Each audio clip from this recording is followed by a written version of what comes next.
অমলকান্তি আমার বন্ধু। স্কুলে আমরা একসঙ্গে পড়তাম। রোজ দেরি করে ক্লাসে আসতো, পড়া পারত না। শব্দরূপ জিজ্ঞেস করলে এমন অবাক হয়ে জানলার দিকে তাকিয়ে থাকতো যে দেখে ভারী কষ্ট হতো আমাদের। আমরা কেউ মাস্টার হতে চেয়েছিলাম, কেউ ডাক্তার, কেউ উকিল। অমলকান্তি সেসব কিছু হতে চায়নি। সে রোদ্দুর হতে চেয়েছিল। ক্ষান্ত বর্ষণ, কাক ডাকা বিকেলে সেই লাজুক রোদ্দুর। জাম আর জামরুলের পাতায় জানে কি অল্প একটু হাসির মতন লেগে থাকে। আমরা কেউ মাস্টার হয়েছি, কেউ ডাক্তার, কেউ উকিল। অমলকান্তি রোদ্দুর হতে পারেনি।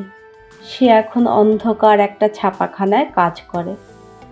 মাঝে মধ্যে আমার সঙ্গে দেখা করতে আসে, চা খায়, এটা ওটা গল্প করে, তারপর বলে উঠি তাহলে।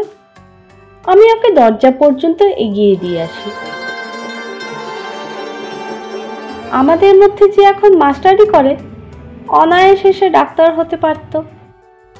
যে ডাক্তার হতে চেয়েছিল, উকিল হলে তার এমন কিছু ক্ষতি হতো না। অথচ সকলেরই ইচ্ছে পূরণ হলো, এক অমলকান্তি ছাড়া। অমলকান্তি রোদ্দুর হতে পারেনি। সেই অমলকান্তি রোদ্দুরের কথা ভাবতে ভাবতে ভাবতে ভাবতে